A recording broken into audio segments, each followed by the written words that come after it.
नमस्कार. चला, आज आपण एक अशी गोष्ट पाहूया जी आपल्याला खूप काही शिकून जाते. ही गोष्ट आहे सत्तेच्या गर्वाची आणि त्याच्यामुळे होणाऱ्या परिणामांची. ही आहे दुर्योधनाची कथा. आपण सचित्र बालकथाएं गायत्री परिवार ह्या पुस्तकाच्या आधारे पाहणार आहोत की अहंकार माणसाला खरंच कुठे घेऊन जातो.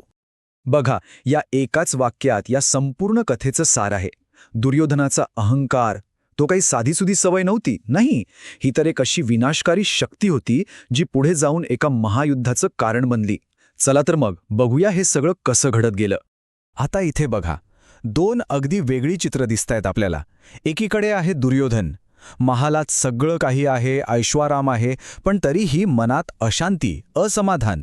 आणि दुसरीकडे पांडव. जंगलात राहतायत, अगदी साधेपणाने, पण त्यांच्या चेहऱ्यावर एक वेगळीच शांतता आहे.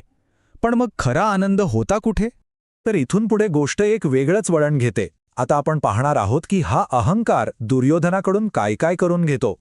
तो जंगलात पोहोचला, पण का? पांडवांना भेटायला? मुळीच नाही.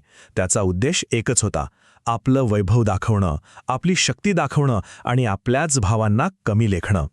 जरा विचार करा, शांत जंगलात जिथे पांडव साधेपणानं राहतायत, तिथे दुर्योधन एक मोठा उत्सव साजरा करतोय. खूप मोठा गाजावाजा, आरडाओरड. आणि हे सगळं कशासाठी? तर फक्त हे दाखवण्यासाठी की मी किती मोठा आहे, मी किती सामर्थ्यवान आहे. तर मग हा अहंकार म्हणजे नेमकं काय? ही एक अशी अवस्था आहे जिथे माणसाची सभ्यता, सौजन्य सगळं काही संपून जातं आणि मग त्याला स्वतःशिवाय दुसरं काही दिसतच नाही. आणि मग घडतं तेच जे व्हायचं असतं. हाच अहंकार दुर्योधनाला एका अशा संघर्षात ओढतो जिथे त्याला त्याच्या कर्माची फळं भोगावी लागतात. त्यांच्या अहंकाराची पातळी बघा. त्यांनी काय केलं तर गंधर्वांचं तळं घाण करायला सुरुवात केली. आणि जेव्हा गंधर्वांनी त्यांना थांबवायचा प्रयत्न केला तेव्हा त्यांचं ऐकलं सुद्धा नाही. यालाच म्हणतात निव्वळ मुजोरी.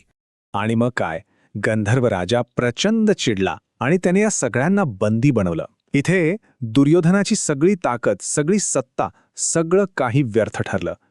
तो पूर्णपणे हतबल झाला होता. आता गोष्टीत एक ट्विस्ट येतो. ही बातमी जेव्हा पांडवांपर्यंत पोहोचते तेव्हा युधिष्ठिर काय करतो हे पाहणं खरंच खूप महत्वाचं आहे. जेव्हा युधिष्ठिराला हे कळतं तेव्हा तो अर्जुनाला त्यांना सोडवण्यासाठी पाठवतो. विचार करा, ज्या भावाने अपमान केला त्यालाच वाचवायला.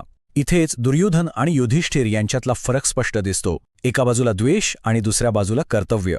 आणि मग अर्जुन आपल्या मित्र असलेल्या गंधर्व राजाशी बोलतो आणि कौरवांची सुटका करतो.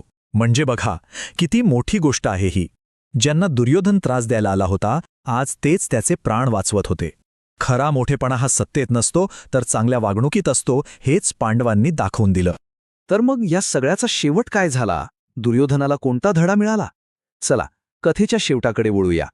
बिचारा दुर्योधनाला लाजेने मान खाली घालून परतावं लागलं. त्याचा पराभव कोणी शस्त्राने नाही केला, तर त्याच्या स्वतःच्या अहंकाराने केला होता. जे पेरलं तेच उगवलं. आणि म्हणूनच या कथेतून आपल्याला एकच गोष्ट शिकायला मिळते. अहंकार तो नेहमी नुकसानच करतो, नेहमी. ही शिकवण खूप साधी आहे, पण तितकीच महत्वाची सुद्धा आहे. ही गोष्ट ऐकल्यावर मनात एक प्रश्न नक्कीच येतो, नाही का? आत्मविश्वास असणं आणि अहंकारी असणं यात नेमका फरक काय आहे? याची सीमारेषा कुठे आहे? यावर थोडा विचार करायला हवा.